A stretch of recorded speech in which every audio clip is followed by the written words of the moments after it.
We are here in San Francisco meeting our America's Greatest Otaku candidate, Gina Gallego. Nice to meet you. So what got you into otaku culture? Probably Sailor Moon. It was on TV, and I'd go home and watch it, and I thought it was the greatest thing ever. And of course, Tokyo Pop started releasing the manga, and it just went crazy. And I started, collecting other titles. And you guys brought Clamp as well, and I got really big into that, and starting buying figures and things like that. Then after that, I started working, so I could afford more things.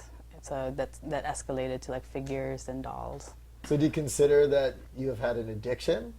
I can't say it's an addiction. I mean, maybe some will, but I think it's a lifestyle being, a otaku, appreciating the art. Put it the same as like people who collect paintings or sculptures. I mean, I don't see the difference in that. I noticed that you've got an incredible amount of autographs. Like, I go to a lot of anime conventions actually, and it's great that we can interact with a lot of guests from Japan, and they have autograph sessions, or if I guess if you go to a meet and greet, you can talk to them, say hi. And if they're nice enough, they'll draw you something.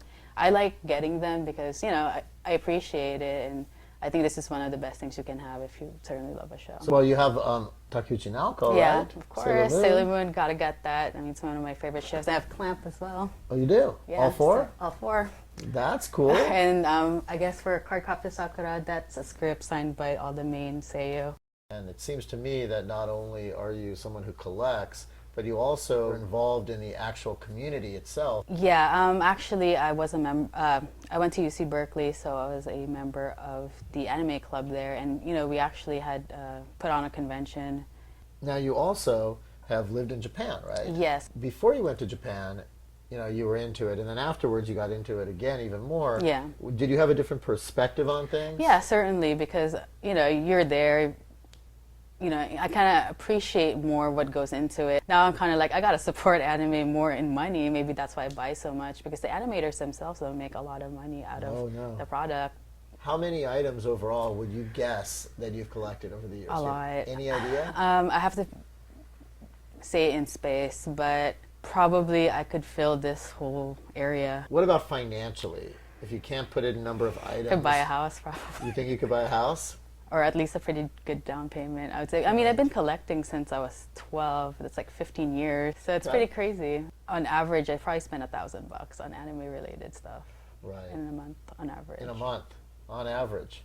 Have you ever sold anything that you've bought? Only if I have a double. Because before, I used to just open one and keep one. And I stopped that because I was getting too crazy.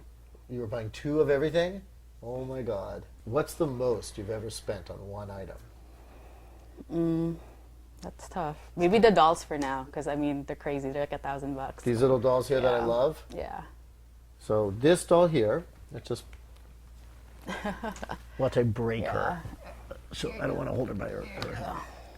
So she is worth $1,000. No, not her. I think I paid $700. But this one, she's cheap. She's cheaper. And then this one is the more coveted one, I guess. Yes. So that's $1,000. She's the one.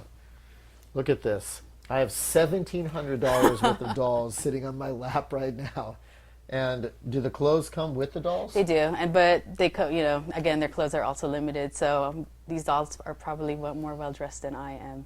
So Gina, you obviously are hardcore otaku. I am. Do you think that you are America's greatest otaku? Definitely. I mean, I'd like to see somebody who can beat me.